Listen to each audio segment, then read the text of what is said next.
13. The two most common methods of launching sailplanes are by aerotow and by winch. 10. When aerotowed, the sailplane is towed behind a powered aircraft using a rope about 60 meters, 200 feet, long. The sailplane pilot releases the rope after reaching the desired altitude. However, the rope can be released by the tow plane also in case of emergency. Winch launching uses a powerful stationary engine located on the ground at the far end of the launch area. The sailplane is attached to one end of 800 to 1,200 meters, 2,600 to 3,900 foot of cable, and the winch rapidly wings it in. The sailplane can gain about 270 to 910 meters, 900 to 3,000 feet of height with or winch launch, depending on the headwind. Less often, automobiles are used to pull sailplanes into the air, either by pulling them directly or through the use of a reverse pulley in a similar manner to winch launch. Elastic ropes, known as bungees, are occasionally used at some sites to launch gliders from slopes, if there is sufficient wind blowing up the hill. Bungee launching was the predominant method of launching early gliders. Some modern gliders can self-glider winch launch by using retractable engines or just retractable propellers, see motor glider. These engines can use internal combustion or battery power. 11. Once launched, gliders try to gain height using thermals, ridge lift, lee waves or convergence zones, and can remain airborne for hours. This is known as soaring. By finding lift sufficiently often, experienced pilots fly cross-country, often on pre-declared tasks of hundreds of kilometers, usually back to the original launch site. Cross-country flying and aerobatics are the two forms of competitive gliding. For information about forces in gliding flight, see lift-to-drag ratio. Glide slope control. Pilots need some form of control over the glide slope to land the glider. In powered aircraft, this is done by adjusting engine thrust. In gliders, other methods are used to either reduce the lift generated by the wing, increase the drag of the entire glider, or both. Glide slope is the distance traveled for each unit of height lost. In a steady wings level glide with no wind, glide slope is the same as the lift forward/drag ratio, L forward/D, of the glider, called L over D. Reducing lift from the wings and forward/ or increasing drag will reduce the L forward/D, allowing the glider to descend at a steeper angle with no increase in airspeed.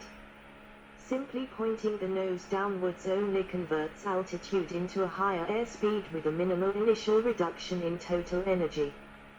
Gliders, because of the long low wings, create a high ground effect which can significantly increase the glide angle and make it difficult to bring the glider to earth in a short distance. Side slipping. A slip is performed by crossing the controls, rudder to right with ailerons to left, for example, so that the glider is no longer flying aligned with the airflow. This will present one side of the fuselage to the airflow, significantly increasing drag.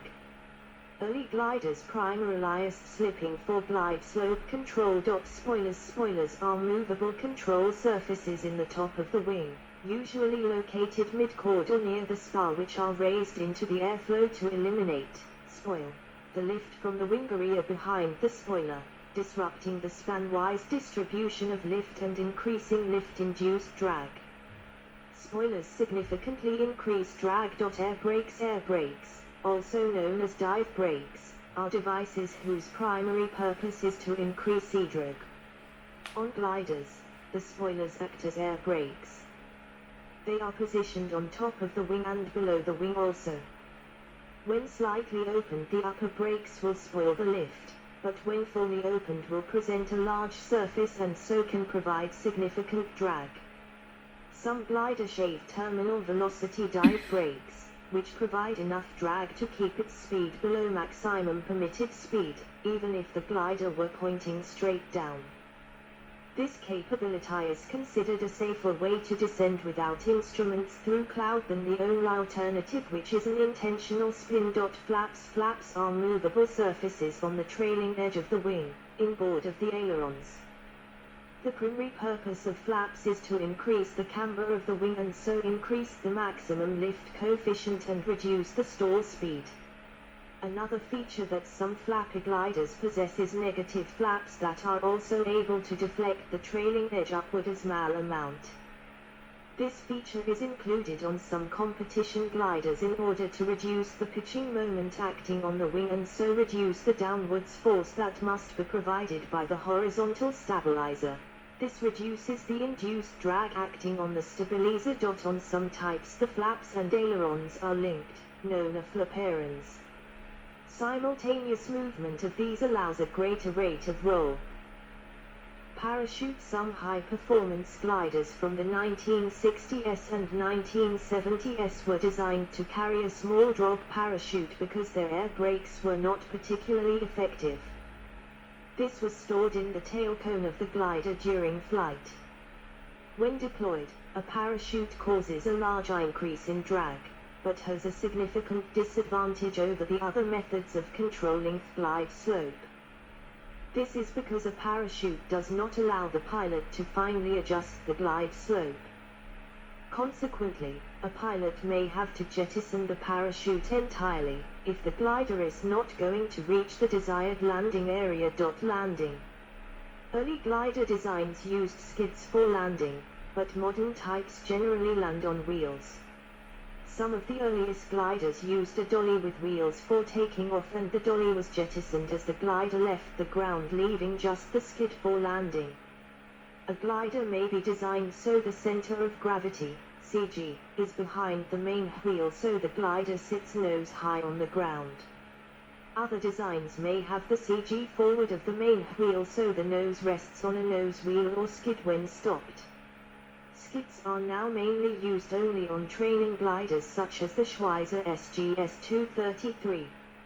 Skids are around 100 mm, 4 in, wide by 900 mm, 3 feet, long and run from the nose to the main wheel.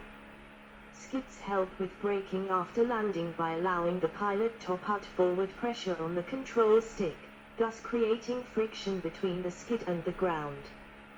The wingtips also have small skids or wheels to protect the wingtips from ground contact. In most high-performance gliders the undercarriage can be raised to reduce drag in flight and lowered for landing. Wheel brakes are provided to allow stopping once on the ground. These may be engaged by extending the spoilers forward/air brakes or by using a separate control.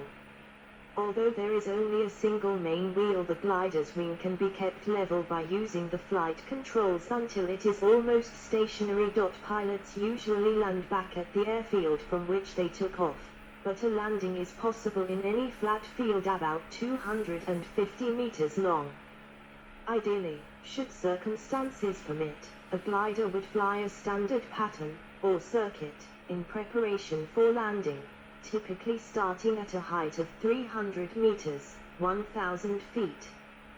Glide slope control devices are then used to adjust the height to assure landing at the desired point.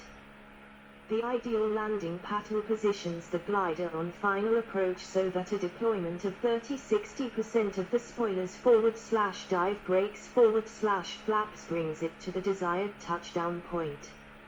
In this way the pilot has the option of opening or closing the spoilers forward/air brakes to extend or steepen the descent to reach the touchdown point. This gives the pilot wider safety margins should unexpected events occur. If such control devices are not sufficient, the pilot may utilize maneuvers such as a forward slip to further steepen the glider slope. Auxiliary engines. Most gliders require assistance to launch, though some have an engine powerful enough to launch unaided. In addition, a high proportion of new gliders have an engine which will sustain the glider in the air, but isn't sufficiently powerful to launch the glider. Compared with self-launchers, these lower-powered engines shave advantages in weight, lower costs and pilot licensing. The engines can be electric, jet, or two-stroke gasoline. Glider showing propeller of front electric sustainer. Glider showing propeller of front electric sustainer. Small retractable jet engines are on some types such as this HPH Shark. Small retractable jet engines are on some types such as this HPH Shark. Retractable turbo two-stroke sustainer engine. Retractable turbo two-stroke sustainer engine. Turbo engine retracting 1. Turbo engine retracting 1. Turbo engine retracting 2. Turbo engine retracting 2. Turbo engine retracting 3. Turbo engine retracting 3. Instrumentation and other technical aids. Instrument panel for a sailplane. Click on image to see a detailed description. Skemp Herth Ventures 3. Gliders in continental Europe use metric units, like km/h for airspeed and m/s for lift and sink rate. In the United States, United Kingdom, Australia and some other countries, gliders to use no-sound feet/min in common with commercial aviation worldwide. In addition to an altimeter, compass, and an airspeed indicator, gliders are often equipped with a variometer and an airband radio transceiver, each of which may be required in some countries. A transponder may be installed to assist controllers when the glider is crossing busy or controlled airspace. This may be supplemented with speed. Without these devices, access to some airspace may become increasingly restricted in some countries.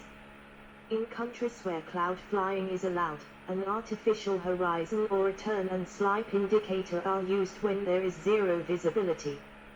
Increasingly, anti-collision warning systems such as FLAM are also used and are even mandatory in some European countries. An emergency position indicating radio beacon, ELT, may also be fitted into the glider to reduce search and rescue time in case of an accident. Much more than in other types of aviation, glider pilots depend on the variometer, which is a very sensitive vertical speed indicator, to measure the climb or sink rate of the plane. This enables the pilot to detect minute changes caused when the glider enters rising or sinking air masses. Most often electronic varios are fitted to a glider, though mechanical varios are often installed as backup. The electronic variometers produce a modulated sound of varying amplitude and frequency depending on the strength of the lift or sink, so that the pilot can concentrate on centering a thermal, watching for other traffic, on navigation, and weather conditions. Rising air is announced to the pilot as a rising tone, with increasing pitch as the lift increases. Conversely, descending air is announced with a lowering tone, which advises the pilot to escape a sink area as soon as possible. Refer to the variometer article for more information. Variometers are sometimes fitted with mechanical or electronic devices to indicate the optimal speed to fly for given conditions. The MACREDI setting can be input electronically or adjusted using a ring surrounding the dial. These devices are based on the mathematical theory attributed to Paul MacCready, 12, though it was first described by Wolfgang Spate in 1938. 13. MacCready theory solves the problem of how fast a pilot should cruise between thermals, given both the average lift the pilot expects in the next thermal climb, as well as the amount of lift or sink encountered in cruise mode. Electronic variometers make these same calculations automatically, after allowing for factors such as the glider's theoretical performance, water ballast, headwinds /tailwinds and insects on the leading edges of the wings. Soaring flight computers running specialized soaring software have been designed for use in gliders. Using GPS technology in conjunction with a barometric device, these tools can provide the glider's position in 3 dimensions by a moving map display. Alert the pilot to nearby airspace restrictions. Indicate position along track and remaining distance and course direction. Show airports within theoretical gliding distance. Determine wind direction and speed at current altitude. Show historical lift information. Create a GPS log of the flight to provide proof for contests and gliding badges. Provide final glide information, i.e., showing if the glider can reach the finish without additional lift. Indicate the best speed to fly under current conditions. After the flight, the GPS data may be replayed on computer software for analysis and to follow the trace a phone or more glider.